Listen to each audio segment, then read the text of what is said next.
Olá pessoal, tudo bem? Aqui quem fala é o Thiago da Capitalista. Estou mais uma vez aqui com o Daniel, né, que é um dos nossos analistas, especialista aí na parte de economia, parte de ações e fundos imobiliários. Né? Na semana passada a gente fez um vídeo aí falando um pouquinho a respeito de produção industrial e balança comercial. Né? E para dar uma atualizada aí no cenário macro econômico, né? Hoje a gente vai falar a respeito de dados do varejo e também de inflação. Né? Inflação, quem sabe aí junto com os juros, né? Um dos indicadores que mais impacta nos investimentos e, por consequência, também é um dos indicadores que a gente mais acompanha aqui de perto. Tudo tranquilo, Daniel? Opa, tudo tranquilo? Bem, Beleza. Tu, galera? tu vai compartilhar a tela? Aham. Para Beleza. dar uma, Tá. para ficar melhor de visualizar aqui. Deixa eu ver aqui.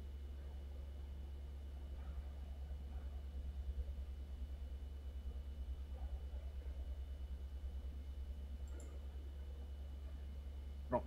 Certinho aí? Certinho, pode tacar a ficha aí. Beleza. Então, a gente vai falar aqui de novo hoje sobre dados econômicos, né? Semana passada a gente falou sobre os indicadores de produção econômica e balança comercial. Novamente, nós tivemos indicadores que vieram aí abaixo do esperado, né? Por ser abaixo do esperado, é um ponto negativo, e o outro, um ponto positivo, no caso, na inflação. Né? Vamos falar, então, sobre o varejo, vendas do varejo, e sobre o IPCA. Em relação ao varejo, então, as vendas do varejo, né, no consolidado, aí, vieram abaixo do esperado, tanto na comparação entre fevereiro e janeiro, né, na passagem de janeiro para fevereiro, como na comparação entre fevereiro deste ano com o mesmo período do ano passado. Na comparação mensal agora, veio com uma queda sensível aí de 0,2%, sendo que a projeção do mercado era de 0,6%, tinha até projeção aí para 0,8%. Teve alguns impactos aí nessa passagem, principalmente na principal atividade aí do varejo, né? Que é relacionada a hipermercados, bebidas e alimentos. E teve também uma surpresa na questão da atividades de vestuário, que vinha com uma batida forte, teve aí então uma queda na passagem de janeiro para fevereiro. Então, em relação à comparação mensal, teve essa surpresa, e na comparação anual, com fevereiro de 2017, teve um crescimento de 1,3%, mas a projeção era bem acima disso, tinha uma projeção de 3,5%, então mais um dado aí até em linha com o que nós vimos na semana passada em relação aos indicadores aí de produção industrial, que também veio abaixo do esperado. Então, em relação, obviamente, com a queda das vendas, teve uma queda aí também na receita nominal, né? Teve um recuo de 0,5% na passagem aí entre os primeiros meses do ano, mas a receita nominal na comparação anual também cresceu, teve um crescimento de 1,6%. E também é importante ressaltar que essas variações de curto prazo, elas são esperadas no atual momento, existem certas incertezas, inclusive o mercado de trabalho ainda conta com muita gente desempregada, mas tem aí o crescimento nas vendas do varejo nos últimos 12 meses de 2,8%, o que é um fato importante aí a se ressaltar. Nessa comparação mensal, a, as atividades que mais impactaram positivamente aí são móveis e eletrodomésticos e materiais de escritório e informática, que são aí segmentos que vêm com crescimento, inclusive na produção, que a gente viu semana passada. Inclusive, materiais de escritório e informática vem com um crescimento bem forte aí na passagem de janeiro para fevereiro. Em eletrodomésticos, a gente tem também destacado aí a questão tanto da produção quanto do consumo de eletrodomésticos de linha marrom, que são eletrônicos aí de uso doméstico, como televisão. No ponto negativo aí, que puxou para baixo esse indicador, está relacionado aí a combustíveis e lubrificantes. Teve uma queda de 1,4% na passagem de janeiro para fevereiro e já vem caindo aí nos últimos 4 meses, principalmente pela questão do preço da gasolina, né, que está bem alto aí e vem freando o consumo de combustíveis. Aqui o ponto mais importante dentro dessa queda aí das vendas, que está relacionado tanto em hipermercados, no sentido mais restrito, né, em super e hipermercados, com uma queda de 1,5%, com uma queda no sentido mais amplo, aí, considerando bebidas, alimentos e fumo, que aí teve uma queda de 0,6%. Outra questão importante a ressaltar é que no varejo ampliado, considerando também veículos e materiais de construção, houve um crescimento de 0,1%, ficando praticamente aí estável em relação a janeiro, mas na comparação com o ano passado, aí o crescimento passa de 2,8% para 5,2%, demonstrando aí força, principalmente no setor de veículos, né? Então, a principal surpresa aqui veio relacionada às atividades de vestuário, né, que vem com um crescimento forte nos últimos 12 meses, mas sofreu uma queda aí de 1,7% no último indicador. Então, é o que nós podemos ver aí em relação à perspectiva quanto ao consumo, né? Nós temos pontos que puxam para cima o consumo e outros pontos que vão ainda puxar para baixo. O ponto positivo aí, obviamente, é a queda da taxa de juros, porém essa queda ainda não é repassada totalmente ao consumidor, né? A gente vê aí spreads bancários ainda altíssimos, mas esse quadro tende a melhorar, inclusive com esforços aí do Banco Central. O fornecimento de crédito tende também a melhorar aí com a redução de recolhimentos compulsórios, né? Tende a aumentar aí o número de moeda no mercado, com o afrouxamento da política monetária, e nesse sentido, setores aí mais correlacionados com crédito, como setores aí de bens duráveis, tendem aí, então, a se beneficiar com esse cenário de crédito mais abundante. Obviamente, essa questão ela é impactada negativamente ainda pela questão do mercado de trabalho, que conta ainda com muita gente desempregada, tem em torno de 13 milhões aí de pessoas desempregadas. O emprego de carteira assinada está no menor nível desde 2012, né? E esse ano a gente não tem nenhuma perspectiva ainda em relação a incentivos como teve ano passado, a liberação aí de FGTS inativo, né?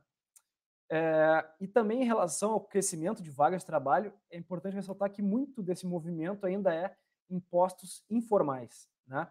Então, esses postos informais e serviços autônomos, eles não trazem aquela segurança para as famílias, né, para o trabalhador consumir mais, e isso freia o consumo. Mas a expectativa é que o varejo cresça gradualmente, mas ainda em ritmo mais fraco. E também é importante ressaltar que desde da metade do ano passado, o varejo vem aí numa linha praticamente constante, com algumas variações de curto prazo, e operando aí em torno de 8,5% abaixo de 2014, que foi o pico aí do setor. Até isso é mostrado nesse gráfico aqui, ó.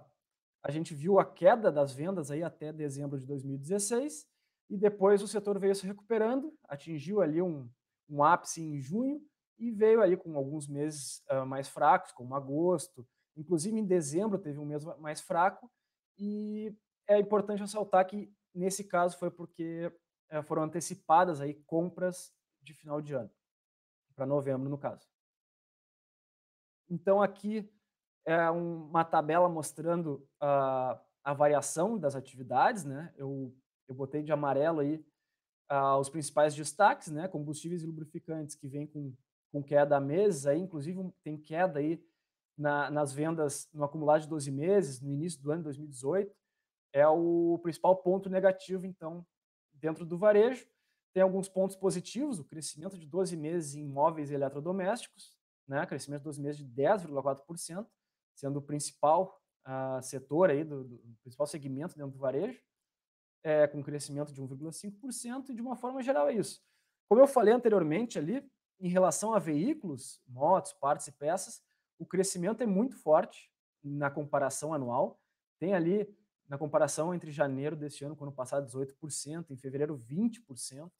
No início do ano, agora nós temos um crescimento de vendas nesse segmento de 19%, então dentro aí do comércio varejista ampliado, então aqui seria o destaque, juntamente, óbvio, com eletrodomésticos. Esse setor industrial a gente percebe mesmo, né? Os veículos vieram bem forte mesmo, os dados. Uhum. E também tem essa questão principalmente hipermercados aí, a questão da deflação que a gente teve, ou da inflação baixa, né? E eles não estão conseguindo repassar preço, né? Então mesmo quando a gente pega, uh, mesmo o dado caindo, ele tem um motivo que seria benigno para o consumidor, né? É ruim, claro, para quem é acionista de uma empresa, por exemplo, mas de uma forma geral também isso acaba impactando bastante, porque a inflação continua baixa, né? Até o que tu vai comentar agora a respeito da inflação, né? Vou falar inclusive nessa questão até porque vem afetando a inflação e muito essa questão da queda do consumo aqui em hiper, supermercados, produtos alimentícios, porque essa atividade, esse segmento corresponde a mais ou menos um quarto do consumo das famílias, né? Então, essa queda do consumo nesse sentido aqui é o que vem impactando bastante a questão da inflação. Mas, de uma forma geral, é isso. Como eu falei ali, em relação a tecidos, vestuário e calçados, tem um crescimento aí de 7% no acumulado de 12 meses, mas veio uma queda aí na passagem de janeiro para fevereiro, que eu acredito que seja uma queda pontual, e esse setor ele tende aí, então, até por ter caído 1,7, ele está com uma queda aí no início de 2018, sendo uma das únicas atividades aí, juntamente com combustíveis ali e livros de jornais. Mas, de uma forma geral, acho que ficou bem exemplificado aqui como é que está o varejo de uma forma geral. E vamos passar agora, então, para a inflação, né? O IPCA de março. O IPCA de março ele veio bem baixo, e mais baixo ainda do que era esperado, né? Era esperado 0,12%, e o indicador conseguiu vir mais baixo ainda, veio 0,09%. Né? É o menor resultado de março desde a criação do Plano Real, muito em função dessa questão também do consumo de alimentos e bebidas, que é o principal peso dentro do IPCA. Né? Então, dessa forma, o acumulado de 12 meses, que vinha apresentando aí uma leve elevação, depois de chegar no fundo, né, por julho, agosto do ano passado, que estava em torno de 2,5%, se não me engano, agora tinha chegado a 2,84 e deu aí então um repique, agora com esse 0,09% de março, chegando no acumulado de 2,68 no acumulado de 12 meses. Então, destaque nessa passagem de fevereiro para março para a educação. Né? No caso da educação, é importante ressaltar que na passagem de janeiro para fevereiro teve aí reajustes, né, no valor de cursos, e o que é normal acontecer. Então, de janeiro para fevereiro teve o crescimento de 3,86 e agora estagnou, né, mais ou menos ali crescendo em torno de 0,28%. É um dos principais fatores que contribuíram aí para esse indicador virar baixo. E também transportes, combustíveis ficaram ali praticamente estagnados ali, com uma queda de 0,04%, mas o destaque dentro de transportes é a queda do valor de passagens aéreas, que caiu aí mais de 15% o valor médio de passagens aéreas, passando então a atividade de transporte de 0,74 para 0,25. Também contribuiu a deflação no segmento aí de comunicação, muito em função de reajuste de tarifas, né, de ligações locais interurbanas. E aqui é uma questão contratual, né? Até seguindo alguns indicadores aí, é um reajuste que já era esperado. Quanto à variação contrária, né, o que puxou um pouco para cima o indicador, a principal variação aí é dentro de saúde e cuidados pessoais, com 0,48%, né? Isso aí é a passagem de fevereiro para março. E o principal destaque, então, uma variação bem acima da média aí, foi em planos de saúde, com 1,06%. Alimentos e bebidas, como eu falei, é o principal segmento aí, é o principal peso dentro do IPCA, e ele saiu de uma deflação de 0,33 para uma elevação de 0,07, ficando aí, como a gente pode ver, quase em linha com o IPCA total aí, né, que foi de 0,09. Então nós temos aí, não tem uma surpresa muito grande, né, dentro desse indicador. A tendência é que esse ano o IPCA feche um pouco acima do piso, né? Tem a perspectiva aí de 3,5% por aí, ainda é essa, inclusive a nossa a nossa perspectiva, né? Fica bem próximo do que é a do relatório Focus também. E o centro da meta continua aí em 4,5%. Então, acreditamos aí, então, que esse ano o IPCA deu uma acelerada em relação ao ano passado e pelo menos fique aí acima do piso. Mas ainda bem reduzido, né? E justificando aí a queda da taxa de juros, que deve chegar a 6,25 na próxima reunião e se manter assim até o final do ano. Aqui, como eu falei ali, está exemplificado aí por grupos, né? A gente pode ver ali alimentação e bebidas com 0,07%, e o destaque para o crescimento em saúde e cuidados pessoais, com 0,48%, e os dois grupos que tiveram deflação, transportes e comunicação.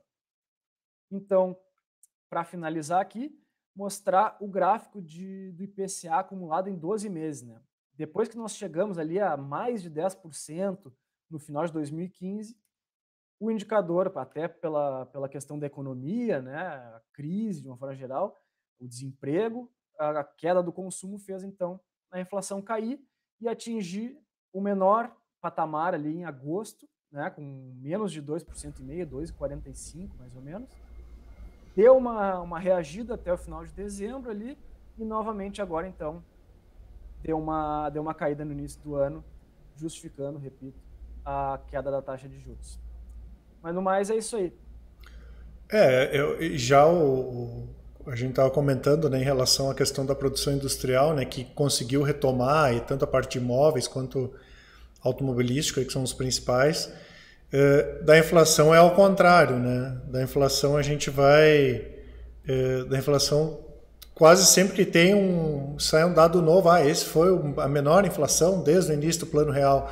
Então ela continua bem acomodada, até porque a economia, de uma forma geral, ela está recuperando, mas também dá esses pequenos solavancos, que é natural, né? Ninguém esperava que fosse bombar 5%, 6% de crescimento, mas para o cenário de juros acaba sendo benigno, né? Já que o crescimento, a capacidade instalada ainda está bem baixa, na utilização dela, isso acaba não impactando na inflação, né? E os juros aí continuam baixos, devem continuar baixos por um bom tempo, né? Tem também a questão da inadimplência, né? Ela deu uma subida aí no número de pessoas que estão inadimplentes, com algum tipo de atraso em pagamentos, na comparação com março do ano passado, mas o tamanho da dívida consolidada vem caiu inclusive. Até esse número de pessoas endividadas é relativo, né? O importante é o montante dele. Mas bacana, Daniel, acho que ficou claro, né? Acho que acaba fechando com o que a gente falou na semana passada. Desculpa. Cenário ainda positivo, né? De juro baixo, acho que isso é o principal. Né? Mas no mais é isso aí mesmo. Vamos continuar então com juros baixos até o final do ano. Beleza, pessoal? Um abraço a todos aí. Tchau, tchau.